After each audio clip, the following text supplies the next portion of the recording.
What's going on, guys? So today I actually went and recorded an entire other video regarding the Autel Evo 2 Pro 6K and my DJI Air 2S. So I've been having a lot of issues with my iPhone 12 Pro Max display dimming on me, and I do believe it is something specific, the more that I've been flying and researching this, that it's something with DJI and the Fly app causing the iPhone to actually dim. So when I go ahead and fly the Autel, I never have it happen to me. And then right after, I'll go and fly the Air 2S, for example, and it happens pretty much immediately. Not when it's not warmer out, but if it was warmer like it was the other day when it was 86 and sunny, it was happening religiously, basically rendering me useless. I couldn't fly because I couldn't see, so it wasn't safe, so I'd have to land, bring this guy home. But this video isn't about that. I'll talk a little bit more about that in another video when it's warm out again. So right now it's around 80 degrees, but it hasn't happened. I tried both drones and flew them, and neither one dimmed on me at around 79, 80 degrees on a not so humid day. But I just wanted to talk about something and get some kind of video out there. And the Air 2S is a great little drone. So cool little drone. The Autel Evo 2 Pro, I actually enjoy much more.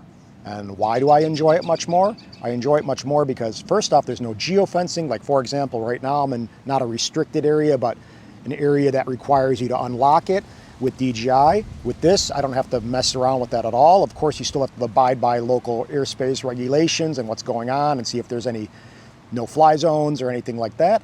But no geofencing is huge with this drone. This drone flies a lot slower than this guy, so this guy feels a lot snappier and more responsive, and I don't really love that. I like this, that it's a little bit slower and more cruise.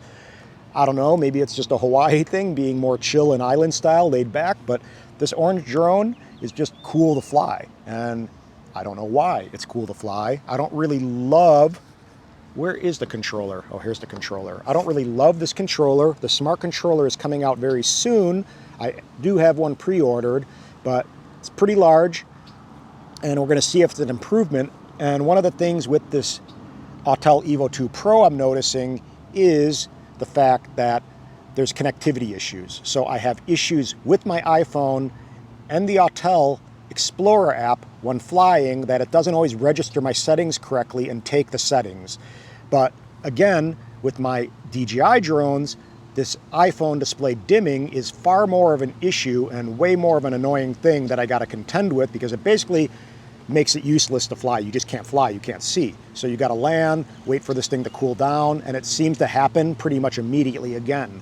So on warmer days, really, really stinks. But this is not ideal and has some hiccups, and there's definitely some bugs in this app, and the engineers are apparently addressing it and looking into it. I sent them some video and some screen recordings. So hopefully in the next firmware update, it will be remedied and resolved, but there is a connectivity issue with this controller. It doesn't necessarily mean it's a deal breaker, but this one, when the display does dim, is pretty much a deal breaker. It forces you to land and wait for this thing to cool down, because again, you can't see, you can't compose, you can't get your shot. It's pretty much impossible to fly safely. So there definitely is that. Let me see what else. The Air 2S, for me, is kind of not necessary to even have with this drone. So both of these drones are 1-inch sensors, right? This one shoots 10-bit, so it shoots 10-bit log, 4K, it shoots 6K, but it's not 10-bit. This one shoots 5.4K 10-bit, it shoots log as well. It's a lot smaller, it's roughly $1,500, and you know what? This drone I got for $15.99 on sale. Normally it's around $1,800. B&H had a special going on with the same bundle, same everything, for $12.99. I called B&H up, they honored it. So I got this drone with the bundle and everything for $12.99. So I got this thing basically for the exact same price as this. So totally killer. They probably did that intentionally to try to get some sales away from DJI with this Air 2S. But honestly, I do enjoy this drone more. And I'm gonna probably return this, and you know what I'm gonna probably end up buying and investing in? An Inspire 2 with an X5S. So I got a quote for $7,000.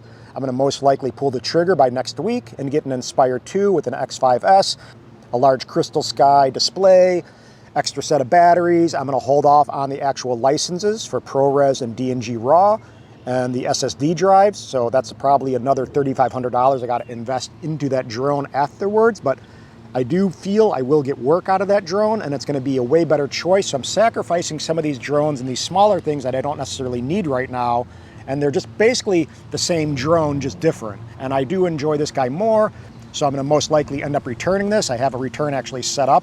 I'm a DJI Select member, and you can take advantage of it. If you're not happy with something or you just don't enjoy it, you can, as a DJI Select member, return the drone. This thing's perfect, never been crashed, have everything perfect intact in the box, and that's all DJI is concerned with. So this is another $1,500 that will get credited back to my account, and that will go towards the Inspire 2. So Inspire 2 purchase is huge for me. $7,000 is like 70,000. Don't think I'm made of money. I mean, I worked my butt off to get jobs and hustle to make these things a reality. I've been putting money aside for the Inspire or something kind of comparable. I didn't really realize how much was involved, because when you buy the Inspire 2, for example, you buy the Inspire 2, the actual drone, you got to buy the camera, so you got an X5S or an X7, both are different prices. The X5S has a little bit more lens options, but the X7 is a 35mm sensor, so it's going to be a better image quality, but I can't afford that right now. So I'm going to get the X5S, get an extra set of batteries, get the refresh for both the gimbal and the drone, and that's roughly around $7,000. I think I'm going to buy it from DJI Arizona, and they're going to kind of help me out with everything, making sure the refresh is attached to the drone and the gimbal correct way, and basically that's it. So again, that's why I'm selling some of this stuff. I'm getting rid of my Mavic 2 Pro, for example, so that's another 1-inch sensor drone, and that's roughly $2,000 with the smart controller, so I'm going to send that guy back. So that's $3,500. So I'm sacrificing drones to balance out a bigger purchase. And I have this guy that I love that I got for $12.99, and so you guys are aware, most likely there are going to be other sales coming up where this drone is pretty darn comparable to the Air 2S. And just kind of letting people know that this thing is a very capable drone. It shoots killer footage at night. I'm going to put a link in the description regarding that last video I just shot. I shot it in 4K, log in normal mode.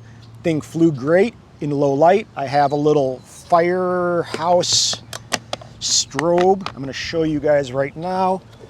So this strobe, and I did do the certification with my 107 to fly at night.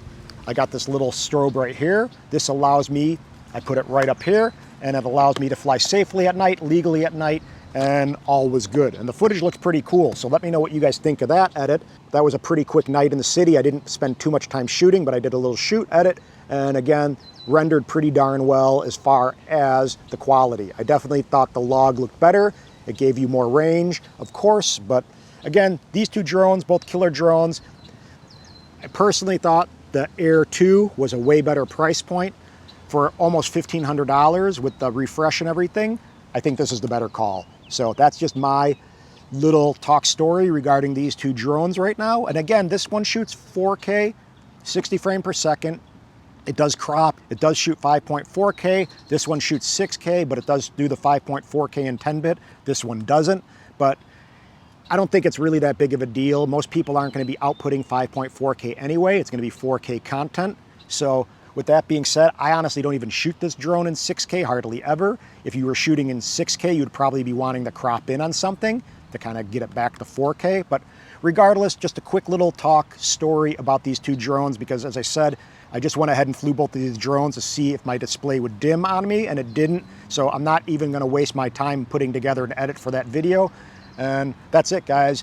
Hit the notification bell, subscribe, thumbs up if you guys can, if you found any info useful in this video. But again, just consider this Autel Evo 2 Pro. Again, bought it. They don't work with me. They don't give me anything. Bought both of these drones with my own money. But I would say this is definitely a killer contender, and in my opinion, a better drone. So with that being said, guys, aloha, peace, bye.